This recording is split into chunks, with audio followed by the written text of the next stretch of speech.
Okay mga ka-WJT, welcome back sa YouTube channel natin. Ang ituturo ko sa inyo ay paano i-convert yung electric fan na sira.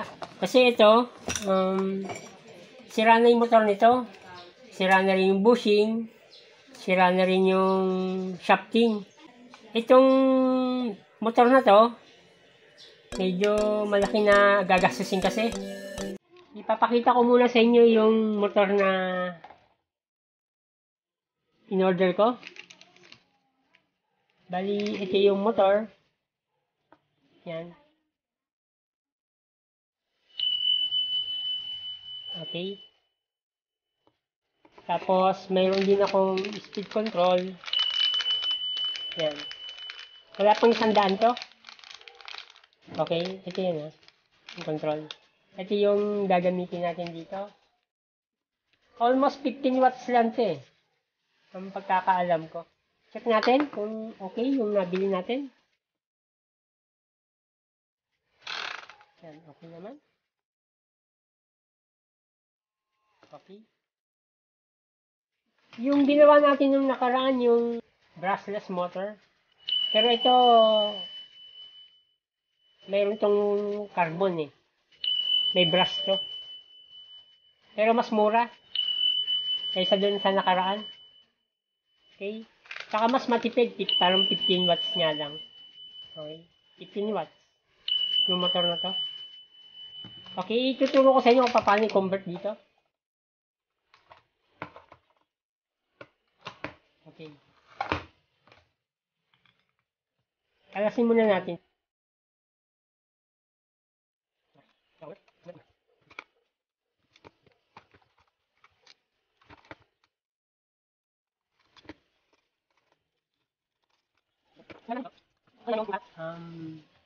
Bushing muna. Alasin muna natin yung bushing. Okay na? Kailangan natin bakasin itong bushing. Yung corona.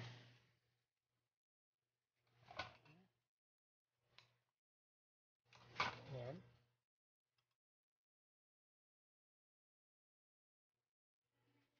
Ganun din sa kabila.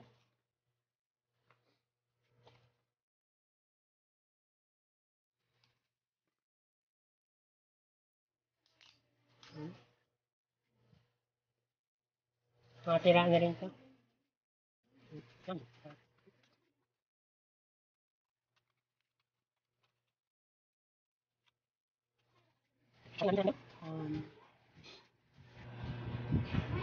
Pag ipapasok mo, kailangan muna natin lagyan ng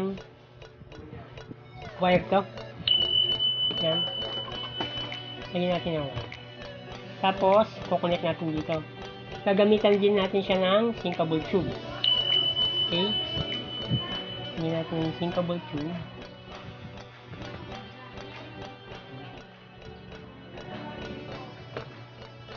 Tapos, okay, kakabit na natin yung sinkable tube. Kailangan yung may sinkable.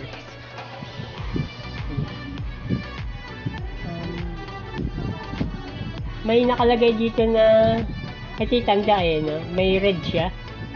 Red. Tapos, ito yung negative. Pero kung i-test natin dito, na-check na natin kanina, diba? Bago natin ikabit, sa pagkakabit nito, para hindi kayo naliligaw, diba may tandang pula? Yan. Try natin, no? Kasi yun yung positive, yung pula. Okay. Dapat ang ikot nito pa kanan. Kaya lang pakaliwa, no? Mali, no? Oh, okay. Ang gagawin natin, doon tayo sa baliktad, Itong sa positive, yan, dapat pa kanan. Yan. Kaya ang gagawin nating positive, hindi yung may pula. Dito. Baka nagkamali lang ng indicate dito na ito yung positive. Ito yung positive. Okay? Hindi man masisira yan miski magkabaliktad yung kabit. Kaya lang baliktad yung ikot. Okay, kabit natin.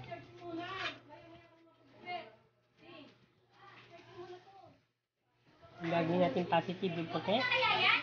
Okay, kabit natin itong puti.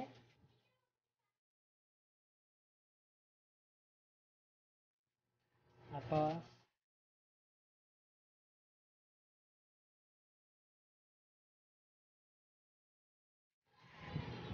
yan.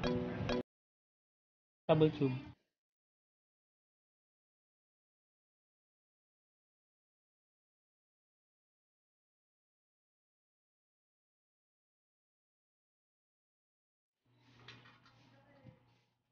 Okay, nakabitan natin. Ngayon, ang gagawin natin, iba-iba kasi klase rin yung pinaka-core ng mga ipan. Katulad dito, hindi kakasya, di ba? Merong mga core na kasya. Yan, kasya. Oh. Di ba? Kasya. Merong ibang core. Pero yung ginamit natin, makapal, hindi rin kasya. Ang gagawin natin dito, tatanggalin lang natin tong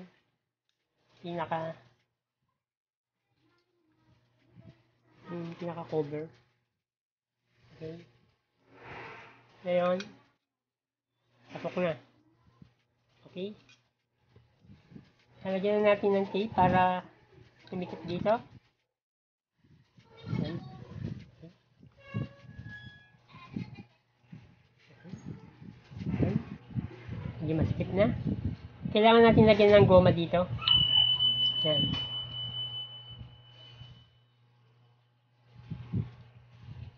Sa likod din. Lalagyan din natin.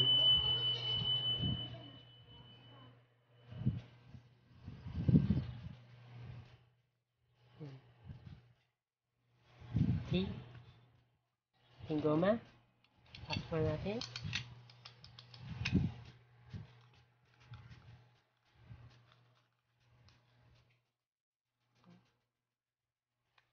Pasok na. Gagawin natin dito. Ayan, nakasentro na naman siya. Oh. Dapat sentro dito. Ito yung nagpa-sentro. Itong pinaka-bakal na.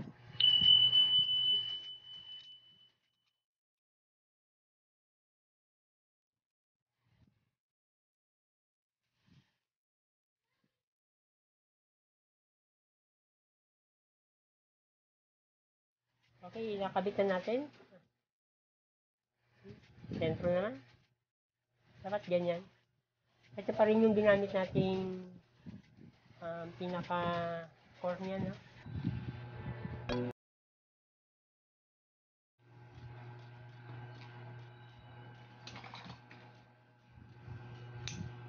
Parang original na motor pa rin.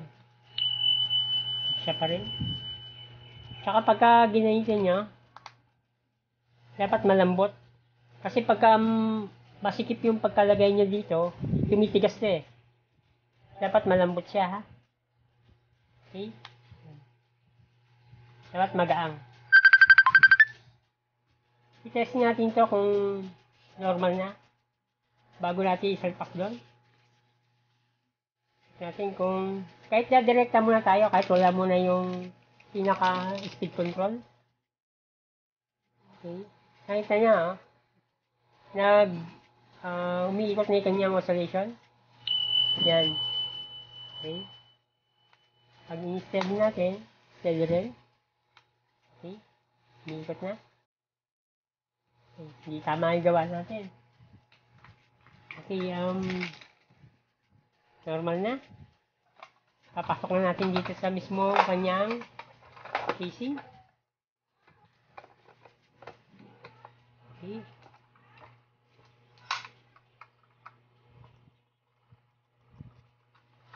Tapos, sabit natin yung kanyang Resolution na.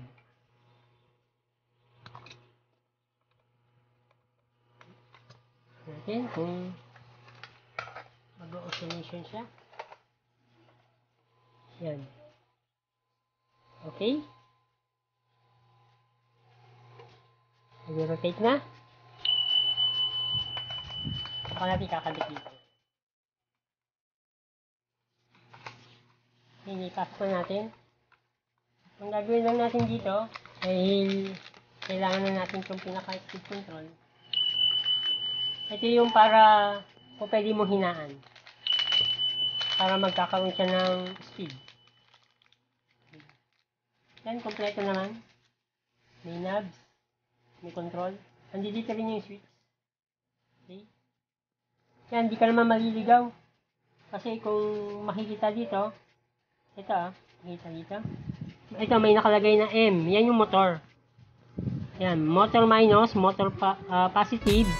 Ito yung B+, ito yung pinaka-supply ng kanyang, mismo dun sa adapter na ikakabit natin. Okay? Wala tayo ng, ito, sinusungkit lang dito yan. Okay? Okay?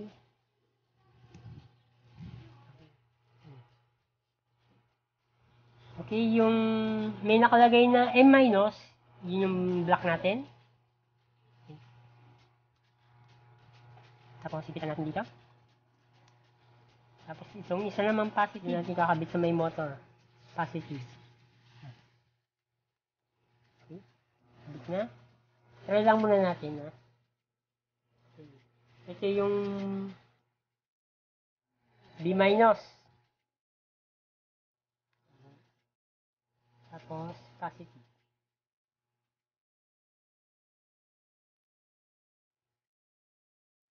Check natin kung gagana. Yan ko. Yan. Nakita mabagal. Kung mabilis. Ha? Okay, gumagana naman. Yan. Mabagal na mabagal. Yan yung ano yan. Pagka medyo malamig, pwede. Yan. Hindi ka mabilis. Okay. Saka may indicator na light siya, no? Para malalaman kung gumagana. Pag in-off, patay din naman yung indicator. Okay. Ang gagawin natin dito natin ikabit sa mismong kanyang speed. Tanggalin lang natin to. Lalagyan lang natin ng washer yung pinaka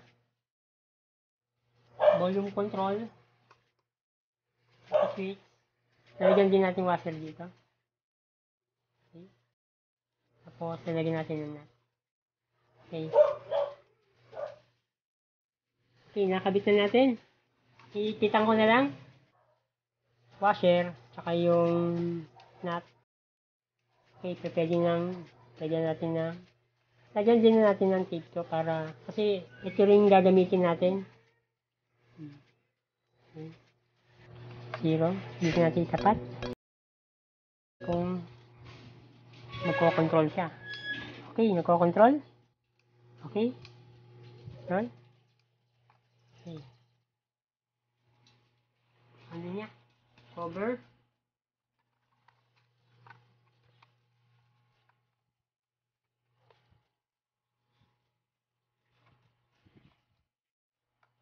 Kung gusto niyo rin naman ipasok tong adapter sa loob, pwede naman, dito nyo lang ikakabit.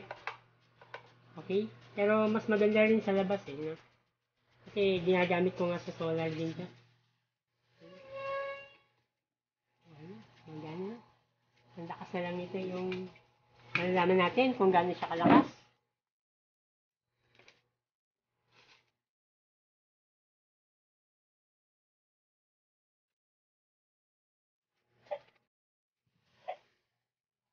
Yung sa ganito, kasi itong hélice nito, sira na rin.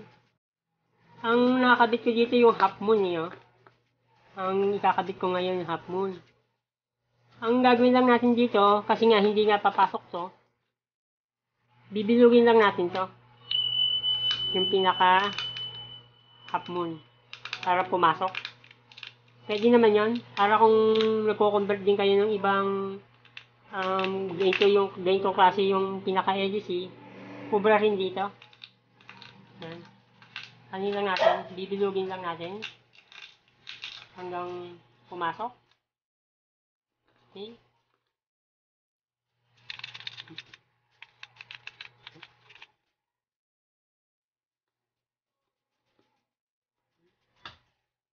Okay, pumasok na.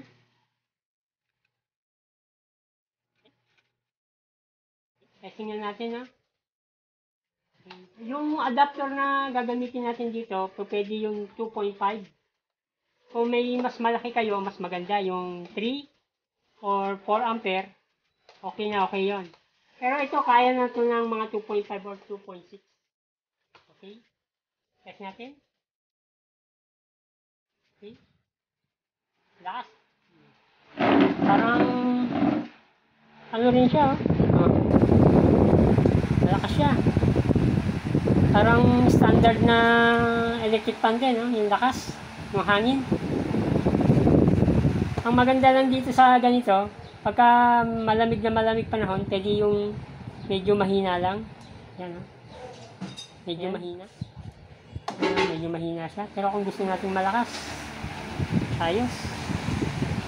Okay. Ready? Nasa 15 watts lang. Yan. Malakas. Ito yung motor. Yan.